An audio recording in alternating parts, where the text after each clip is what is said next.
नमस्कार दोस्तों, मैं शिव एक बहुत ही इंपॉर्टेंट टॉपिक के साथ में आपके सामने, जिसको कहते हैं पॉजिटिव वर्ब। पॉजिटिव वर्ब क्या होती है दोस्तों? पॉजिटिव वर्ब वो चीज होती है जब हम किसी काम को, किसी वर्क को दूसरे से कराते हैं, वो पॉजिटिव वर्ब में आती है। पॉजिटिव वर्ब जैसे कहा जाए कि मैं एक पंखा बनाता हूं, ठीक है, और ये कहा जाए मैं एक पंखा बनवाता हूं, तो इन दोनों में क्या डिफरेंस है? What is the difference between two sentences? That is one is made by others and one is made by me. एक तो मैंने स्वयं बनाया है, एक दूसरे ने बनाया है। समझ गए? जब हम दूसरे से किसी काम को कराते हैं तो वहां पॉजिटिव वर्ब का यूज होता है, और पॉजिटिव वर्ब हमारी होती है 4 प्रकार की: हैव, गेट, मेक और कॉज। ये सेंटेंस के अनुसार, according to sentence, this is used in your languages. क्या कहेंगे हम? ये कहेंगे जैसे हम किसी भी सेंटेंस का यूज करते हैं, आप यहां देखिए, इसका मतलब ये है कि मैं एक टेबल बनवाता हूं। मैंने एक टेबल बनाई। I made a table. I made a table, मैंने एक टेबल बनाई है, तो यहां ये पास्ट इंडेफिनिट में है। अगर यही चीज ये कहा जाए कि मैंने एक टेबल बनवाई, तो यहां गॉट का यूज है। I got a table made. यहां क्या होता है, जब हम किसी उसको बनाते हैं तो पहले सब्जेक्ट लिखते हैं, सब्जेक्ट के बाद हम पॉजिटिव वर्ब लिखते हैं, पॉजिटिव वर्ब, उसके बाद वर्ब की थर्ड फॉर्म का यूज करते हैं। और पॉजिटिव वर्ब कौन सी होती है? थर्ड फॉर्म भी यूज होती है यहां, और टू भी यूज होता है। टू के साथ वर्ब की फर्स्ट फॉर्म भी यूज होती है, और वर्ब की केवल फर्स्ट फॉर्म भी यूज होती है। समझ गए दोस्तों?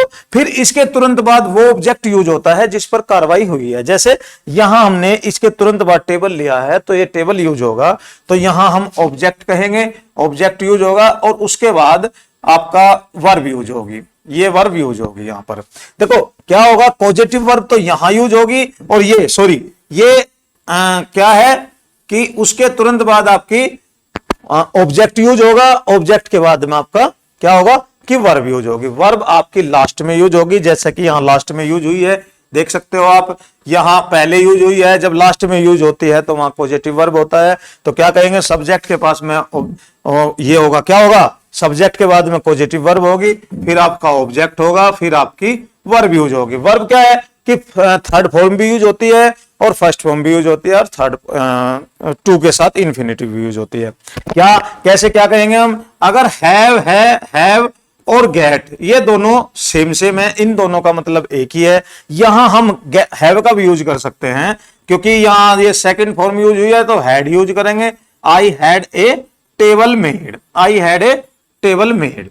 समझ गए? क्योंकि ये नॉन लिविंग थिंग्स है, इनके साथ में हम इनका यूज करते हैं।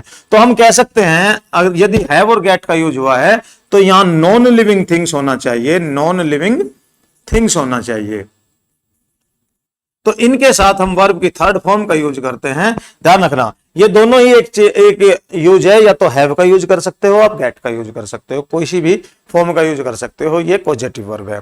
अब आई बात हमारी मेक की। मेक और कोज, देखिए मेक और कोज अगर हम इन्हें देखें तो हम इन्हें लिविंग थिंग्स के साथ में यूज करते हैं। लिविंग थिंग्स के साथ में यूज करते हैं। और इसके साथ मेक के साथ तो हम वर्ब की फर्स्ट फॉर्म यूज करते हैं, और इसके साथ में हम करते हैं टू प्लस वर्ब की फर्स्ट फॉर्म।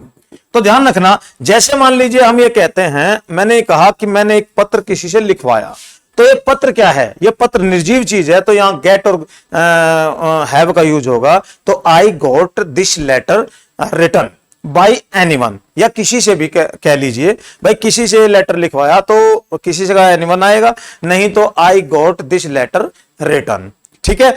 और I had this letter written, ये तो हुआ नॉन लिविंग थिंग्स के साथ में। और लिविंग थिंग्स में क्या कहते हैं? जैसे मैं ये कहा जाए कि मैंने इस बच्चे को रुलाया, या मैंने इस घोड़े को तेज दौड़ाया, या उसने वह इस घोड़े को तेज दौड़ाता है, या वह इस घोड़े को क्या कहते हैं, इस बच्चे को रुलाती है। तो बच्चा क्या है? लिविंग थिंग्स है। तो यहां किस चीज का यूज होगा? यहां ये मेक और कोज का यूज होगा दोस्तों। जैसे ये कहा जाए कि वह इस बच्चे को रुलाती है, तो प्रेजेंट इंडेफिनिट है, रुलाती है, तो क्या आएगा? शी मेक्स का मतलब मेक यहां है, she makes this child weep. This child weep. और अगर इसकी जगह ये दोनों सेम है, कोज भी यूज हो सकता है, मेक भी यूज हो सकता है, तो अगर हम इसकी जगह कोज यूज करेंगे कि causes see causes this child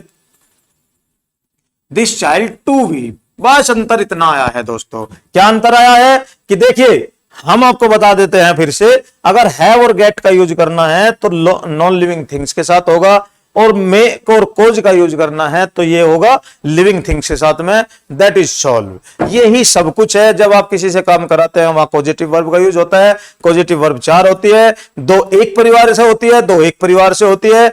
have और गेट एक परिवार से है, मेक और कोज 2 परिवार से है। हैव और गेट के साथ में वर्ब की थर्ड फॉर्म का यूज होता है, और मेक के साथ में वर्ब की फर्स्ट फॉर्म का यूज होता है। कोज के साथ में वर्ब की फर्स्ट फॉर्म नहीं कह सकते, आप उसे इन्फिनेटिव कह सकते हैं कि इन्फिनेटिव के साथ यूज होता है।